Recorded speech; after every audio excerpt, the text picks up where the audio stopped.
Hey, what's going on, everyone? How you guys doing today? My name is Matt Jarbo. This is 3 Buck Theater, and we've got some interesting Rise of Skywalker news. Not only is the movie coming to digital March 17th and home video on March 31st, we've got this new petition that apparently is being talked about here, where Star Wars fans are asking Disney, nay, demanding from Disney to release the JJ Cut of Rise of Skywalker. Now, if you've seen the movie, you know that there are some problems with the movie. The first act specifically feels like a rushed edit. It really, really does. As much as I enjoyed the movie, and I did, I saw it 3 times, I can still say that that first act is a bit rough. The last act is a lot better, but the movie does feel like it was truncated for time, never mind the 2.5 hour long running time that it had. So, how much of the movie was cut out? Well, we don't fully know, but there have been speculations. So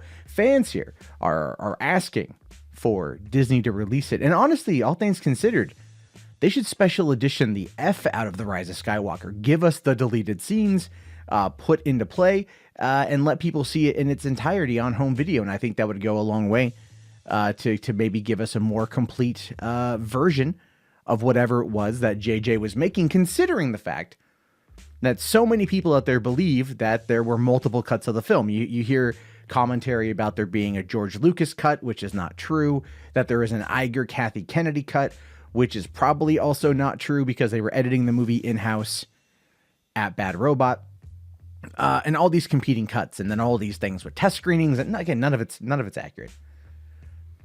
But there's always going to be things left behind on the cutting room floor. And as I said, the kind of like the machine gun cutting of the first act shows you that there is more there. Kind of like Batman v Superman, where the extended cut gave us a lot more in the first and second act, whereas the last act was left largely unchanged, but still failed to really appropriately set up the story.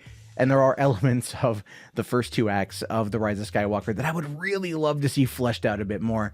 Like the stuff with the knife, really. Anyway, it says here that shortly after the highly anticipated finale to the Skywalker Saga hit theaters, a wave of fans shared their gripes with Star Wars Rise of Skywalker. Then, rumors about JJ Abrams' vision being lost in the theatrical version surfaced. Reportedly, the writer-director had a 3-hour-plus version up his sleeve before Disney meddled. Now, there's always going to be what's known as an assembly cut. An assembly cut is always the longest version of the film. It's what comes after you are done shooting, when the editors start to kind of trim it down. That could be something, right? Well, but when people think about this particular cut, what they're thinking of is, again, when we go back to Batman v Superman, a lot of Batman v Superman was cut out of an already 3-hour finished product. So JJ said they were wrapping up the movie within a couple days of its release, that they were just doing the final edit, the final render, the final export of the movie within a couple days of its release, because they were always tweaking it. Now, that can mean a multitude of different things, but mostly it's just them trying to get it within a certain time limit, them trying to get it as good as they possibly can, and probably trim as much fat as humanly possible, because a lot happens in that 2 hours and 30 minutes. Anyway, a petition on change.org has now it has been created regarding the JJ Cut, and it's nearing 7,000 signatures. Fans who have signed it hope to force Disney to release a longer version of the movie. The petition is inspired by a Reddit post that went viral when a source close to the production of the film leaked a series of changes made during post-production. Now, I talked about that. A lot of the people talked about that, and it was interesting. And if it's real, I would actually like to see it. I would like to see what that whole thing is. I'd like to see what exactly is going on with it, because it would make it a little bit different. Again, there are elements that I would love to see just fleshed out in order to give us a better and broader understanding of what happens in the movie, because there are problems with it. Yeah, as much as I like it, there are definitely problems. Now, it says, according to the source, they were surprised that The Rise of Skywalker that premiered back in December was not the movie they thought they worked on. It details that JJ Abrams was devastated and blindsided by a series of changes Disney asked him to make to the film while it was being edited. The House of Mouse allegedly demanded more fan service and less controversy. Now, again, in the movie, there are a number of things that kind of feel like a huge middle finger to the Last Jedi, and a lot of people really like that.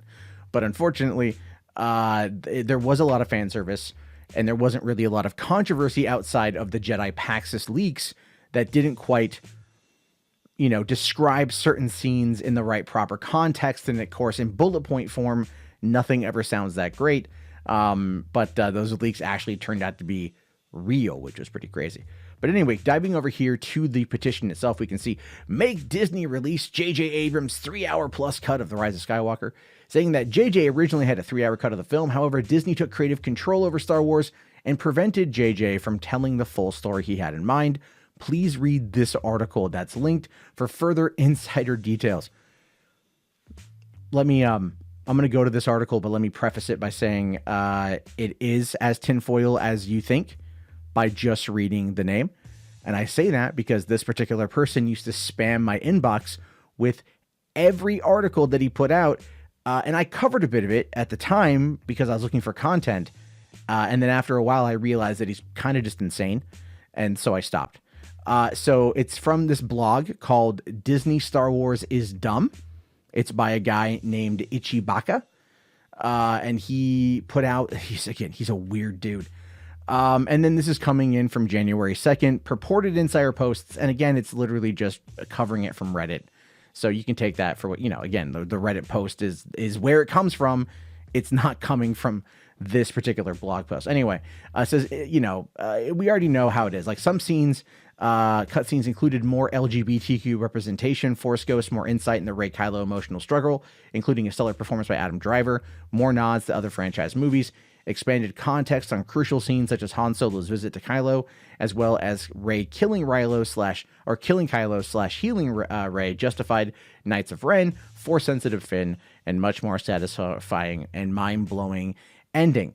Now, the ending of I kind of agree with the ending if I'm being honest here, and I say that because it was when Kevin Smith was visiting the set, and he was there, and he was told, don't go to the back lot, don't go out there, because what we have out there is the final shot of the movie, and it's going to blow your mind, right?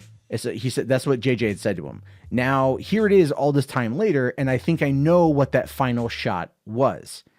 I think it was that shot where they quickly recreated Endor. That's what I think it was.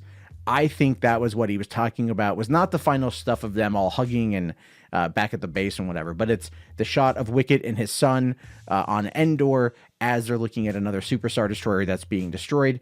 Randomly, magically, once the Sith go out, it takes out everything else. I don't know. That just, again, one of those weird moments in the movie that doesn't seem to make a lot of sense, but that's how I took it.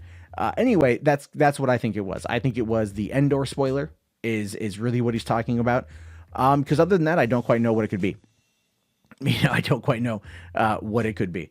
The last shot of the movie was, it could have been the Tatooine set. It could have been the Tatooine set. That's possible too. But the way that Kevin Smith phrased it based upon what JJ had said is that it was mind blowing, and maybe it was just going back to the Lars homestead, perhaps. I don't know. Okay, so here's my take on this whole thing. I think they should release it if it exists. I don't think it necessarily exists in the fashion that people want. This is not necessarily what we have, viewed from maybe the Snyder Cut situation, where we know that there is the massive changes came in the form of 80 pages of scripting by Joss Whedon. That is what they shot during the reshoots, and then that's what ended up in the movie. So it's a vastly different film. But there are elements of the movie, as I said, that were kind of like machine gun edited together, and it just some things don't quite add up. Like the opening of the movie, just feels so rushed that even upon my third viewing, it still feels like it's happening at breakneck speed, and that ends up being a bit of a problem. So I would love to see them do a special edition of this, extended editions of Force Awakens, Last Jedi, and this. I would like to see that. I think doing the extended cuts are never really a bad thing. However, you have to look at it like from this particular perspective, which is as long as it enhances the film and doesn't take away from the film, then that's fine, right? Sometimes these extended cuts, like the case in point, Suicide Squad's extended cut versus Batman v Superman's extended cut, it was an extra 15 minutes on Suicide Squad, and it was a wasted 15 minutes. It didn't need to be there. The content that was extra wasn't adding anything to the story, or what we know from BVS was that they removed nearly 30 minutes of actual narrative from the movie, making it confusing to watch in the theaters, which is one of the things that led to the massive disappointment that was that movie theatrically. So that's basically where I think we find ourselves on this particular subject. But I am curious to know your thoughts. I do want to hear your opinions on this one. Let me know down in the comments below. If you guys want to, please subscribe, like the video. If you want to help support the channel, patreon.com/Matt Jarbo is a great way to do it. And I look forward to talking to you all about this later on. Have yourself a great day. Thank you for watching, and peace out.